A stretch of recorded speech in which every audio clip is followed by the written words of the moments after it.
Story 1. This story was sent by a viewer, and it happened some time ago. Sarah had always found solace in the quiet town of Ravenwood, far removed from the noise of city life. The house she had moved into was old, its wooden beams creaking with age, but there was something inviting about it, something that made it feel like home. She'd read all the history. The house had been abandoned for years after the previous tenant, a reclusive artist, vanished without a trace. But Sarah wasn't one to believe in ghost stories. Or at least, she hadn't been. It began on the second night. At first, it was subtle, an odd rustling sound, as if the wind was pushing branches against the window. She brushed it off, convinced it was just the house settling. But as the days passed, the whispers began. Soft, barely audible, but unmistakably there. At night, they would slither from the corners of the room, swirling in the shadows. No matter where she went, they followed. Probably just the house, she murmured to herself, trying to calm the rising unease. But each night, the whispers grew clearer, more insistent.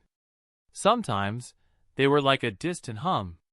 Other times, they seemed to call her name, a soft, breathy voice that made the hairs on the back of her neck stand on end. One evening, unable to ignore the growing dread, Sarah decided to confront whatever was haunting her. She turned on the light in the living room and sat in the center of the room, staring at the empty corners. "Who's there?" she called out into the silence, her voice trembling slightly. The air grew colder, the shadows deeper. And then, nothing. It was as if the room had been holding its breath. For a moment, Sarah thought she might have imagined it all. But then, she saw it. In the farthest corner of the room, the shadows shifted. They moved, twisting and stretching like liquid darkness, forming a shape that hovered just out of reach.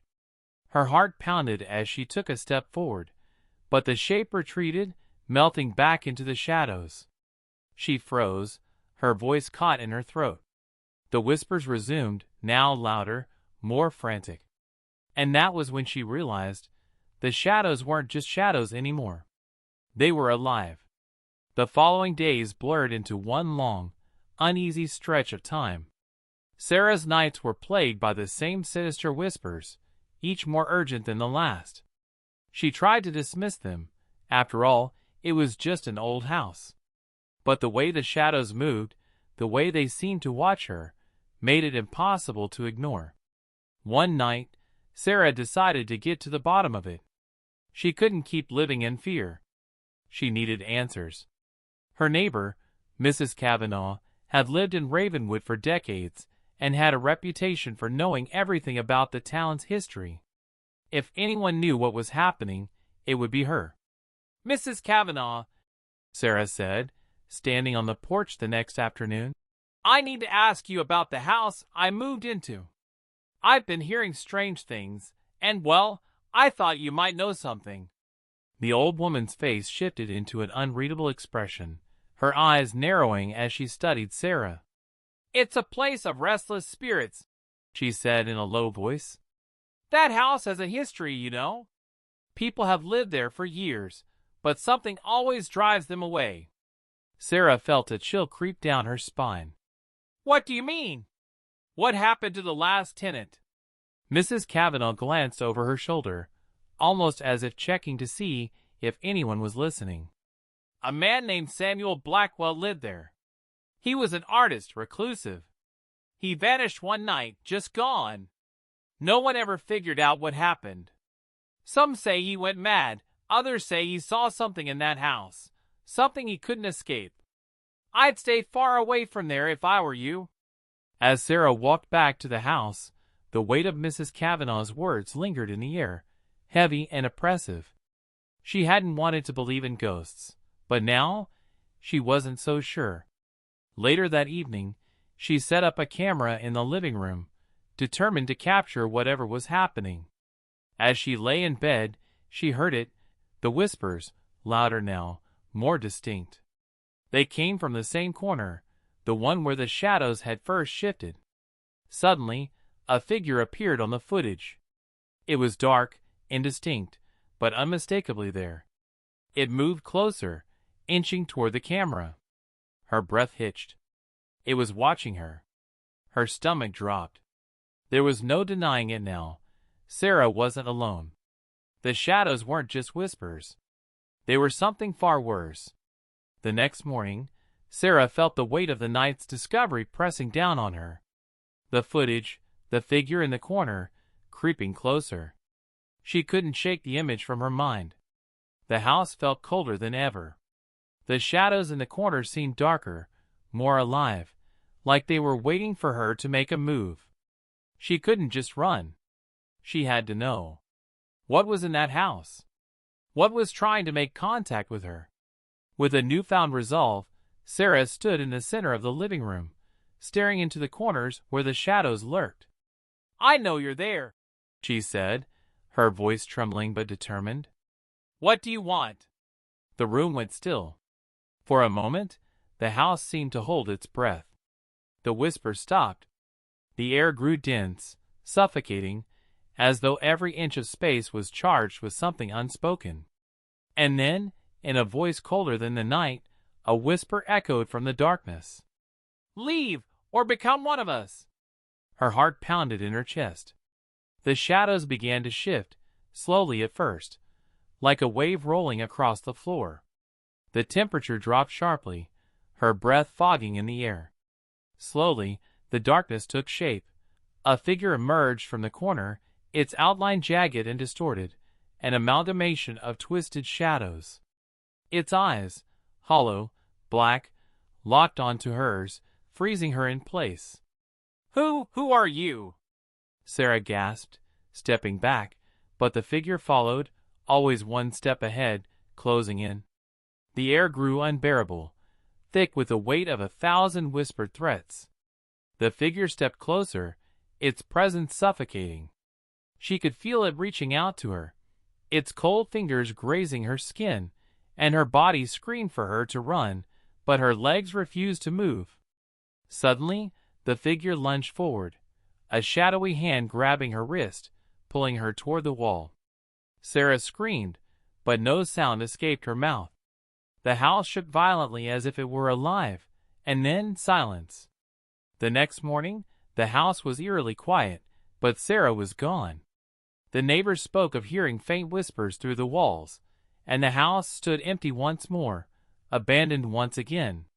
And as the sun dipped below the horizon, there, in the darkest corner of the living room, Sarah's silhouette appeared, watching the world she could never leave. Story 2. This story was sent by a viewer, and it happened some time ago. Daniel's new apartment was supposed to be his fresh start. After a painful breakup, he had decided to leave his past behind and move into a small, quiet building on the edge of the city. It was an older structure, nothing glamorous, but it had a charm to it: high ceilings, creaky floors, and large windows that let in plenty of light. The rent was cheap, and it gave him the peace and solitude he needed. Or so he thought. The first night, the silence struck him the hardest. The apartment was eerily still. No cars honked in the distance, no people's voices echoed through the walls, just an oppressive, bone-chilling quiet that seemed to hang in the air. He lay in bed, trying to sleep, but the absence of noise felt suffocating, unnatural. As the days went on, the quiet began to feel like a weight. It wasn't the kind of silence that calmed you. It was the kind that made your skin crawl, the kind that made you feel like something was watching. At first, Daniel blamed it on the building. Old wood, old pipes. He tried to shake off the feeling of unease and focus on settling in, but things started to happen. The first incident was subtle: the sound of soft footsteps in the hallway just outside his door. He shrugged it off, thinking it was probably a neighbor walking past. But when he went to check, the hallway was empty. That night, the footsteps returned, and this time they were closer. With a mix of curiosity and discomfort, Daniel opened his apartment door. The hall was dimly lit, and the only sound was his own breathing. His pulse quickened as he stood there, but there was nothing, no one. He closed the door, but something tugged at the edge of his mind. A nagging feeling, like he wasn't truly alone. The next few nights, it happened again. Footsteps. Whispers that seemed to come from the walls themselves. He never saw anyone, but he felt the presence, always just out of reach, always just behind him. One night, he opened the door again. This time, he wasn't alone. A figure stood at the far end of the hallway. Daniel's breath caught in his throat, but before he could react, the figure vanished, leaving only the echo of its absence. The days that followed were a blur of unease. Daniel couldn't shake the image of the shadowy figure in the hallway. He tried to rationalize it. Maybe it was a trick of the light, a figment of his overactive imagination. But the unease never left. The whispers started again, just faint at first, barely perceptible, like the wind sneaking through cracks in the walls. But over time, they grew clearer, louder, each night carrying an insistent, almost pleading tone. Leave. You're not alone. The apartment, once so quiet, now felt alive with a presence that pressed in from every direction. Objects began to move, just a little. His keys would be slightly shifted on the kitchen counter, a book out of place on the coffee table. Nothing that couldn't be brushed off as forgetfulness, until it happened again and again, with increasing regularity. One evening, after hearing the whispers growing louder, Daniel decided to confront it. He had to know what was happening. If there was something, someone else in the apartment, he wanted answers. "Jenna, I swear I'm not imagining things," Daniel said, his voice strained. He had called his old friend earlier that day. She had been skeptical when he first mentioned it, but tonight, he needed someone to believe him.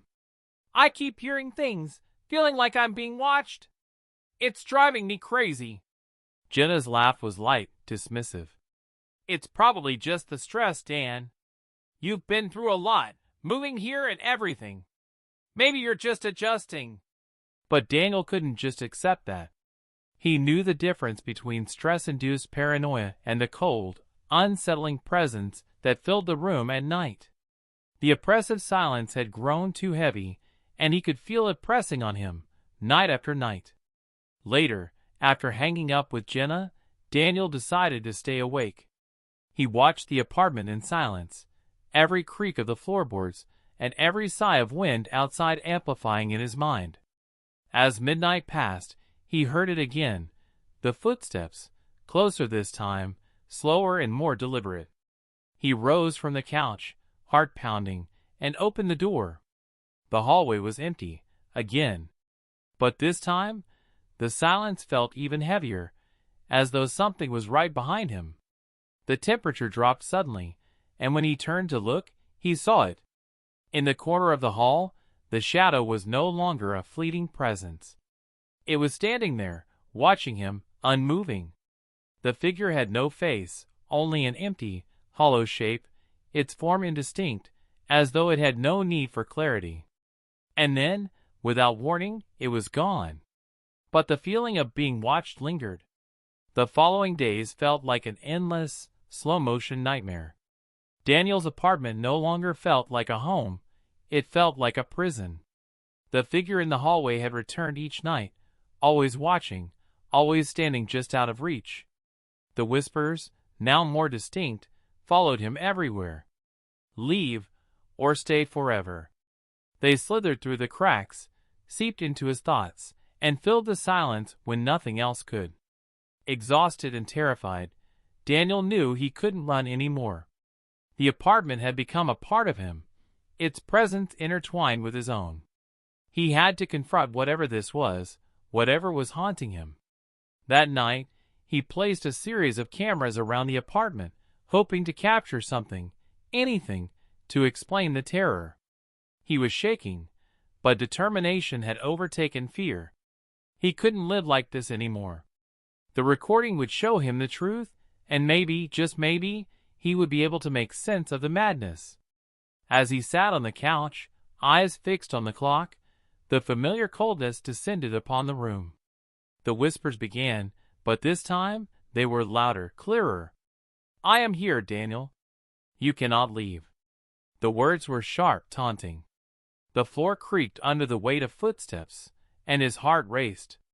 He forced himself to stay still, staring at the doorway, his breath shallow. Then, as the clock struck midnight, it happened.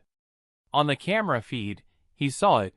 There, standing in the corner, the figure was back. But this time, it wasn't still. It moved, shifting slowly toward him. The black mass of shadows seemed to crawl toward him, its form no longer a vague outline, but a distorted mockery of a human shape. He could feel its presence in the room, pressing in around him. The temperature dropped, the air thick with an oppressive weight. His voice shook as he whispered, "What do you want from me?" The figure didn't respond, but as it reached out toward him, its shadowy hand stretching into the frame, Daniel's mind reeled. This was no mere ghost. It was something darker, something that had been waiting for him. Suddenly, the power flickered, and everything went dark. When Daniel awoke, he was no longer in the apartment. The room was gone, replaced by a vast, empty hallway. The whispers surrounded him, but there was no escape. The figure was still there, always watching, always waiting. And Daniel, now part of the darkness, would never leave. Story 3. This story was sent by a viewer, and it happened some time ago. Liam had always been the kind of person who found comfort in logic. He believed in science, in reason, in what could be explained. When he moved into the old house on Ashford Street, he didn't think much of its creaky floors or the faded wallpaper that clung to the walls like a memory. It was the perfect place to focus on his thesis and escape the distractions of university life. He shared the house with a few other students, all quiet, all distant. But from the moment he settled in, something felt off. It wasn't the house itself, it was the silence. A silence that felt too thick, too heavy, like the walls were closing in around him. Liam couldn't place it, but it lingered in the background of his thoughts, always there, like a hum beneath the surface. At night, when the house fell into stillness, that's when it started. A faint tapping. So quiet at first, he thought it was just his imagination, or maybe the house settling, a loose pipe or something. But night after night, the sound grew. It was rhythmic, almost deliberate, like something or someone was tapping on the walls from beneath. He convinced himself it was just rats in the walls, an easy explanation for a rundown old building. But then, the whisper started. Soft at first, like a distant murmur in the night. Liam thought he could almost make out words, but they were too faint, too indistinct to understand. The first few nights, he told himself it was the wind, the house creaking in the cold. But by the third night, he couldn't ignore it anymore. The whispers were louder, clearer, always coming from below. He was awake one night, lying in bed, listening intently. There it was again. The tapping, followed by the whispering. This time, it was unmistakable. A voice, soft but unmistakably urgent, speaking words he couldn't make out. The floor beneath his bed creaked, the noise shifting, echoing from beneath the floorboards. Liam sat up, his heart racing. He'd had enough of the unsettling noises. It was time to figure out what was happening. Without thinking, he swung his legs over the side of the bed and stood, feeling the cold wooden floor beneath his bare feet. He needed answers. The house had been quiet all day, but now it felt alive. There was something beneath this house. The following day, Liam couldn't shake the unease that clung to him. The whispers had only grown louder, more distinct, echoing in his mind. He found himself avoiding the basement, where the noises seemed to originate, but curiosity gnawed at him. What could be causing this? Rats didn't tap in rhythmic patterns, and the whispering was far too clear for wind or settling wood. That evening, after hours of procrastination, Liam finally found himself standing before the basement door. The wood felt cold beneath his hand as he reached for the handle, a sense of dread creeping up his spine. He hesitated, his mind racing for an explanation. Maybe there was some practical reason, something simple. But deep down, he knew that wasn't the case. The basement smelled musty, and the air felt thick with dust. Liam flicked on the light, and the flickering bulb overhead cast long, uneven shadows along the walls. The old wooden stairs creaked beneath his weight as he descended. Each step sent a shudder through his bones, like the house itself was alive, watching him. Reaching the bottom, he looked around. Boxes were stacked haphazardly, old furniture covered in dusty sheets. Nothing seemed out of place, except for the faint sense that something was hiding in the shadows, just beyond his vision. And then, there it was. A large wooden chest sat against the far wall, almost hidden behind a stack of old crates. It looked ancient, old iron clasps rusted with time. It was the only thing that seemed out of place in the basement, a relic that didn't belong. Liam approached it, his heartbeat quickening. As he knelt to open the chest, he noticed something peculiar. The air had grown even colder, a biting chill that wasn't there before. The whispers, once distant, were now closer, sharp, like fingers scraping against glass. With trembling hands, Liam lifted the lid. Inside, he found a dusty, leather-bound journal, its pages yellowed with age. His fingers brushed against it, and a sudden wave of unease washed over him. Something about the journal felt wrong, like it had been waiting for him. He opened it, his eyes scanning the cryptic symbols and strange writing on the pages. As his gaze lingered on the words, the whispers grew louder, almost frantic. The symbols seemed to shift before his eyes, and a cold dread settled in the pit of his stomach. The house had been hiding something far darker than he could have imagined. Liam couldn't stop himself from reading. Each word in the journal seemed to pull him in deeper, as though the pages themselves were alive, urging him to uncover its secrets. The writing was strange, almost alien, but as he read, something shifted in the air around him. The whispers had stopped, replaced by an unnerving silence, as though the house itself was holding its breath. The symbols on the pages seemed to flicker before his eyes, rearranging themselves, and Liam's heart began to race. He tried to focus, but the words felt like they were twisting, shifting, becoming clearer in a way that shouldn't have been possible. "To bind the one beneath," he read aloud, his voice trembling. "To keep it within the walls, never to escape." A chill ran through him. What did it mean? The house? The one beneath? His mind raced, but the connection wasn't clear. His hand shook as he flipped through the pages, desperate to understand. Then, the sound came again, the tapping. Only this time, it wasn't distant. It was right beneath him. The floorboards creaked under the pressure, and a deep, rumbling sound vibrated through the walls. He looked around, the hairs on his neck standing on end. The air was thick, suffocating. The whispers returned, louder now, no longer unintelligible. "It's waking! It's free!"